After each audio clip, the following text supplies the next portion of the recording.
Oh, hello again. Yeah, it's me again, Captain James T. Cook. So, for Pirate of the Caribbean, yeah. Lesson 2, basically, in our series of the how, what, why, and when to be vegan and how to be vegan and all that stuff. Right, this lesson, right, this time, I wanna tell you about the who, right, because it's quite interesting actually to know about how it all came about, right. Now, basically, there was this guy he was a pacifist, right? So he went to jail during the war because he didn't want to fight, because he was that thing about not killing, you know, he's that committed to not killing things, you know.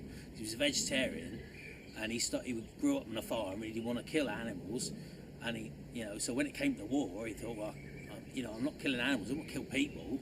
So he felt that strongly about it. Anyway, he was a member of the Vegetarian Society, right? And him and a lot of other people decided that it was slightly hypocritical, right, where you be kind to some animals and not kind to other animals, because, you know, it was all developing about the exploitation of animals to look after people, right?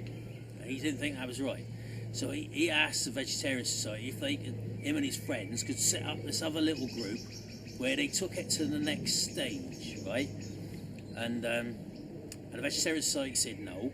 So basically he said, well, okay, then I'll set up my own organisation. And he was thinking of what to call it. He called it the Vegan Society, right? Because as he said, it's the beginning and end of vegetarian, right? Vegetarian. Vegan. Cutting out the middle bit, yeah? So vegan, that's how the word was began. And because nobody else argued with him, it became the Vegan Society, and he produced his own little magazine, newspaper thingy, and it grew from there in London, yeah, from that first meeting on the 1st of November, that's when it's celebrated, 1st of November every year, World Vegan Day, right, and grew up to be what it is today. And now, like, because in the beginning, you know, people used to think, you know, vegans are a bit wacky, that's what hippies do, you know, love and peace and all that sort of stuff.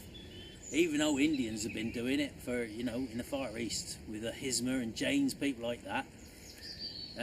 See, I mean, they've been doing it for thousands of years. You know, Jain monks, where they sweep the road in front of them as they go so they don't kill any bugs, and they wear little masks. Jain monks wear masks so they don't breathe any bugs in accidentally and kill anything. So vegans don't usually take it that far. And basically, he said it's to avoid the exploitation of any animal, right? Because you can live like that.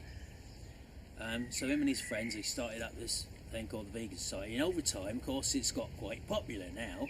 So now it's completely changed. You get like your usual sort of celebrities, you know, film stars like that woman out of out of Les Miserables. What's she called? Anne Hathaway. Yeah, she be a vegan, and she used to, yeah, I think she did Catwoman as well, didn't she? I mean, lots of them, all that sort of, you know, people old and young, and even presidents. You know, President Bill Clinton, he's a vegan.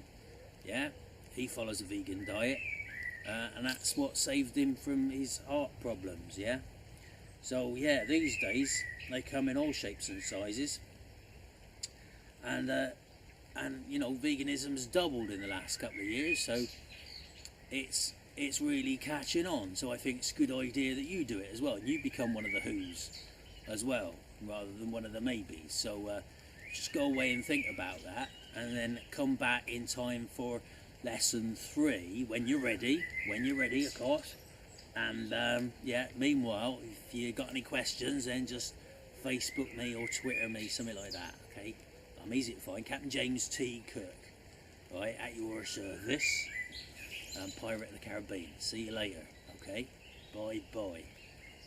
See you soon, come back soon, right? Don't leave it too long, don't be a stranger now.